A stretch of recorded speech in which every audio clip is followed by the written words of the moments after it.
Is it possible that I have already attained moksha previously? If yes, then how many times? And one more question, when I attain moksha, will I know how many times I had attained moksha before? Another question is, what is the reason for moksha or what causes moksha? Another question is, if the human body and mind does not exist, then how the soul enjoys the bliss of moksha? Extremely important, wonderful question. I'll try to answer based on the knowledge I received from my Acharya ji as well as from the book The Light of Truth by Maharishi Dhanananda Saraswati. Number one, is it possible that I have attained moksha before? Yes, very much possible. Definitely, because the Srishti, the cycle of Srishti is Anant, right? Jivatma is Anant. Anant in the sense from the viewpoint of time. Means it is eternal. Anant can have two meanings. One is from the viewpoint of space. We are not Anant from the space point of view. But from the time point of view, we are Anant, right? Endless. Endless, we will always exist, continually exist, right? That is the property of our Jivatma, soul. So, when we consider the eternity of existence of soul, possibility of we would have attained moksha and have returned from moksha is definitely there. But how many times we have gone to moksha? That is also the answer is actually Anant Bar. अनंत बार मोक्ष हो चुके हैं, अनंत बार हम बंधन में आ चुके हैं. We are in bandhan now. We came into bandhan from moksha, and from here we are trying to moksha again. At one point of time we will attain samadhi and then moksha. Again we'll come back into bondage. So this is an eternal cycle, and the universe creation's sustenance and destruction is also eternal. So how many times we attained moksha in the past? It is not sure. I don't have the answer. Nobody will have the answer. But another follow-up question, when I attain moksha, will I know how many times I attained moksha before? This, when we ask Paramatma has all the answers. When a yogi, see Yajurveda last chapter has a very beautiful word, Tato na vichikitsati.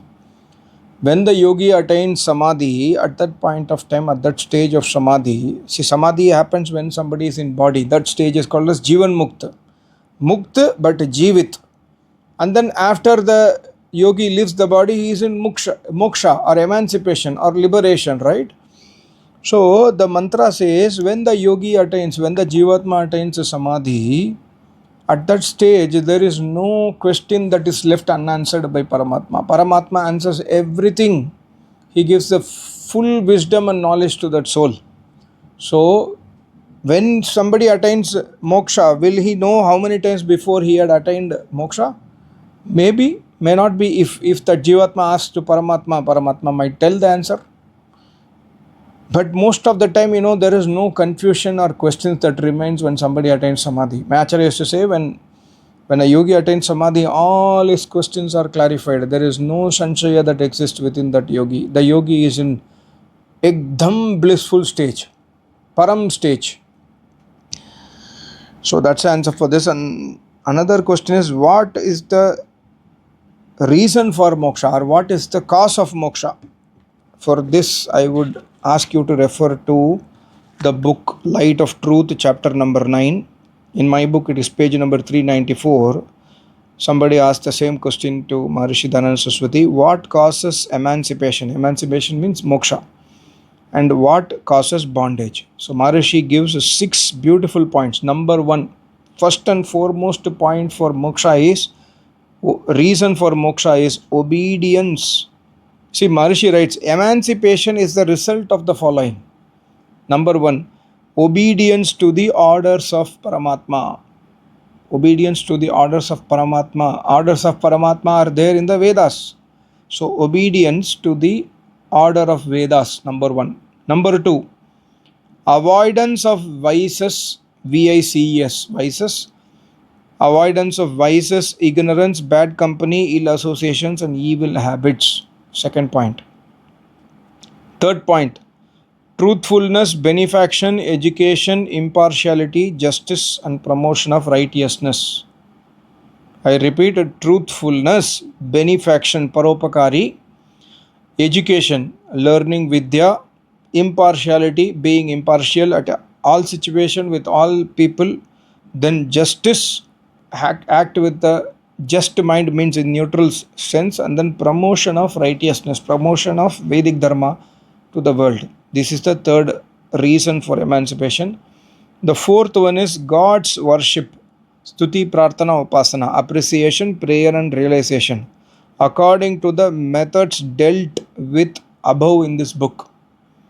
And practice of Ashtanga Yoga, study and increase of knowledge by legitimate efforts.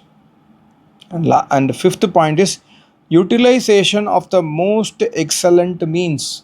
Utilizing means not misusing anything in this world, using everything in this world what is provided by Paramatma to us towards moksha, including our body, our mind, our senses, our property, our family members, our acharya, utilizing everything towards moksha.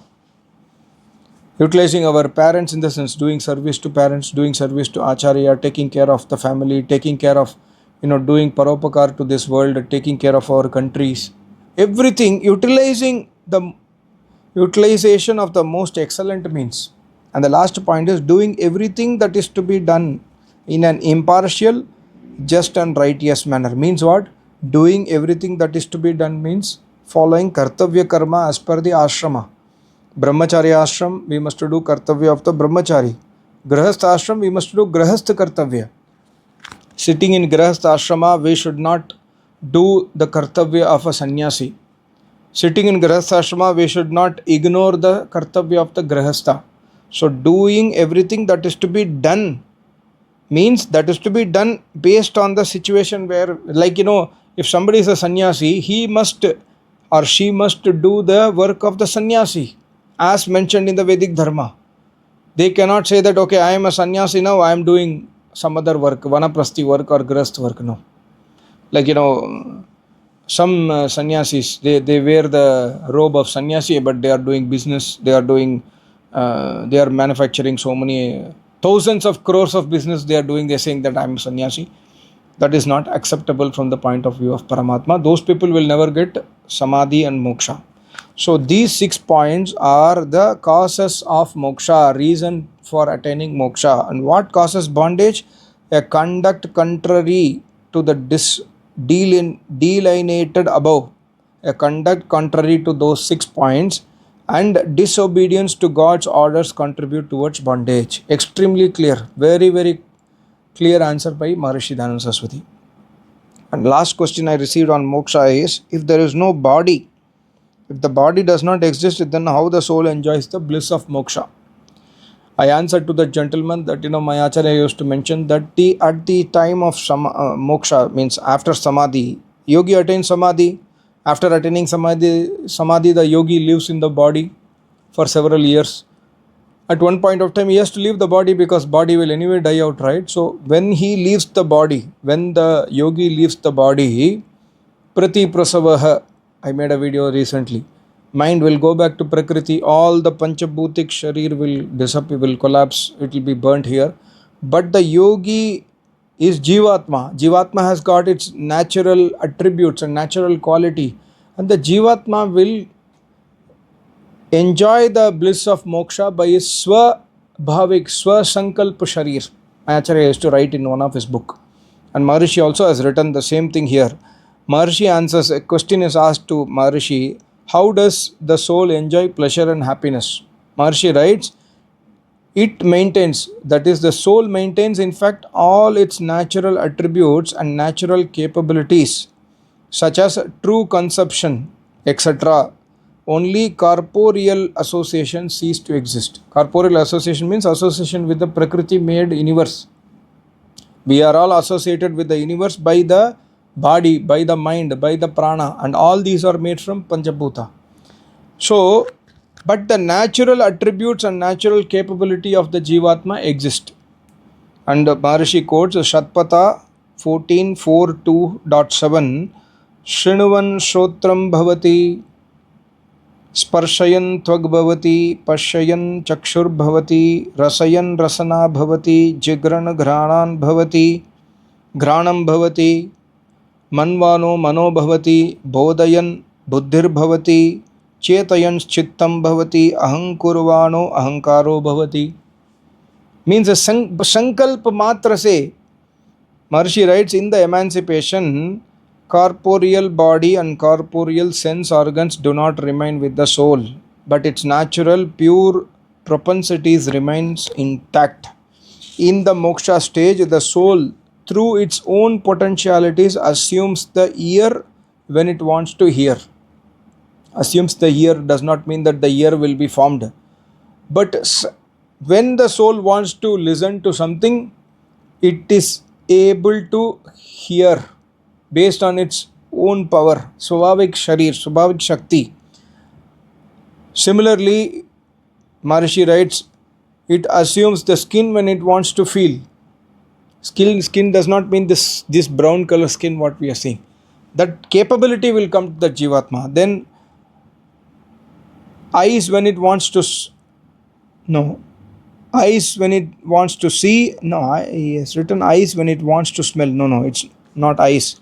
The Sanskrit is says Pashayan Chakshu, eyes when it wants to see, and Rasayan Rasana Bhavati, ear when it wants to hear, skin when it wants to feel, eyes when it wants to see, mind when it wants to think, intellect when it wants to discriminate or determine, memory when it wants to remember, and ego element when it wants to realize. In that state, its body is only the thought body. Just as in bondage, it seeks the support of physical body and physical sense organs. Similarly, in the moksha, the soul enjoys the blisses through its own innate powers. Swasankalp Sharir, Swabhavik Sharir. And this cannot be understood by us. We are not in that stage yet, but the only pramana is in this book and also my Acharya's experience. My Acharya has written about this in one of his book also. I think Vedanta and Eternal Vedas Philosophy. He has written about this in that book, also in the website vedmandir.com. So this is called as Swasankalpa Sharira, Shatpata 14 by 4 by 2 by 7. Yeah, so this is the answer on the moksha questions I received. I also received one more question which I'll try to probably answer in my next video. Thank you so much. Namaste. Om.